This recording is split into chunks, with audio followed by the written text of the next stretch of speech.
el premier lo que dijo en su cuenta de Twitter es cambios. Y uno se pregunta si se refería solamente a la cartera de Relaciones Exteriores o acaso también están pensando o evaluando otras modificaciones en el Consejo de Ministros. Pero Santiago, tienes más. Contigo estamos ya al aire.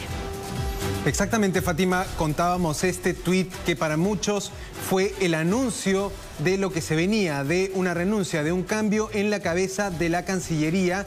Y esto lo hizo el propio premier Guido Bellido al citar textualmente, y digo textualmente, perdón, tendremos cambios para la marcha del país. ¿Qué significa la marcha del país? Significa continuar con una gobernabilidad, continuar con una viabilidad de la relación política entre el gobierno y la oposición. De alguna manera le está diciendo a los bloques de oposición en el Congreso, escuchamos su pedido, escuchamos su reclamo respecto a las declaraciones y tomaremos decisiones en ese sentido. Es por eso que después creció fuertemente esta información de la inminente renuncia del canciller Héctor Béjar, pero sobre todo fue también un factor muy importante la presencia del embajador Manuel Rodríguez Cuadros en Palacio de Gobierno. Recordemos que la figura de Manuel Rodríguez Cuadros fue una figura muy importante en los días previos a la juramentación de Pedro Castillo. Era el principal asesor, hablamos de una persona con mucha experiencia, que fue canciller de la República, tiene 72 años, nacido en Cusco, embajador en situación de retiro, se retiró en el 2019, el señor Manuel Rodríguez Cuadros, y hoy apareció en Palacio de Gobierno. Por supuesto, él cuando salió de esta reunión dijo que no le habían hecho el ofrecimiento para ser canciller.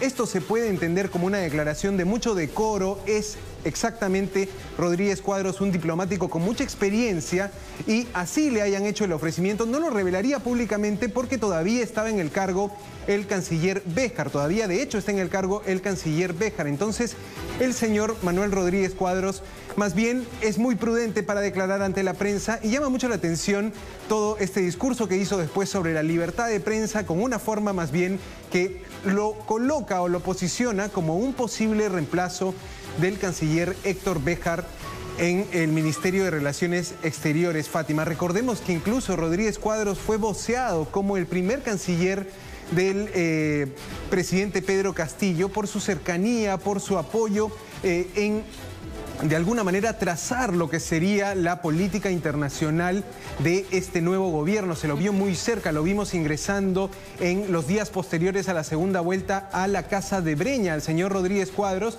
Es por eso que pensamos que podría ser convocado también para asumir este importante encargo que él mismo en sus palabras dijo es un encargo extraordinario, de extraordinaria importancia, él señaló. Entonces esto podría darse en las siguientes horas en la medida que avanza este proceso ya de salida del canciller Béjar. Pero ahora, Fátima, ¿qué significa la renuncia del canciller Béjar? Correcto, por favor, Santiago. Y además recordando, además iba a acotar que igual, hace semanas también, antes de que se tome el mando el presidente Castillo, Rodríguez Cuadros había negado la propuesta, como dices tú, siempre un actuar diplomático. Pero, ¿qué significa en todo caso la renuncia? Nos estabas por comentar, Santiago.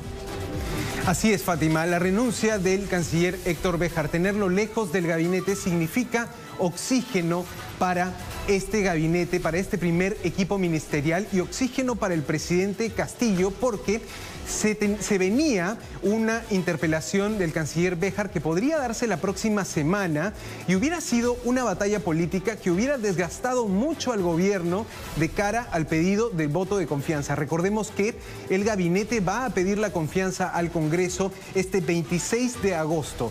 Si el canciller Béjar se mantenía en el cargo, hubiéramos tenido una semana de mucha confrontación política, una batalla política que, como reitero, habría desgastado, habría costado mucho sudor, habría costado mucho trabajo al gobierno ya débil de Pedro Castillo. Entonces, de alguna manera, para desactivar esa situación, proceden con pedirle la renuncia al canciller Béjar. De alguna manera el presidente descomprime así todo este halo de tensión, esta situación enrarecida de críticas por varios frentes que se habían hecho al canciller Béjar. Recordemos que eran hasta 4 grupos políticos. Ya entrevistaba ahí nuestro compañero Luis Morocho a un representante también de Alianza para el Progreso. 4 grupos políticos que pedían la renuncia del canciller.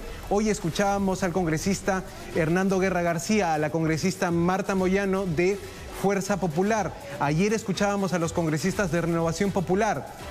También entrevistamos ayer al congresista Roberto Quiabra de Alianza para el Progreso. También los firmantes de la moción de interpelación eran del bloque de Avanza País. Tenía muchos frentes abiertos esta crítica al canciller y en una movida que más bien es una compra de oxígeno, hacer un poco de, o tener un respiro para poder llegar hacia el voto de confianza de una manera más calmada y también haciendo una concesión ante la oposición que estaba pidiendo a gritos la salida del canciller, Fátima. Correcto.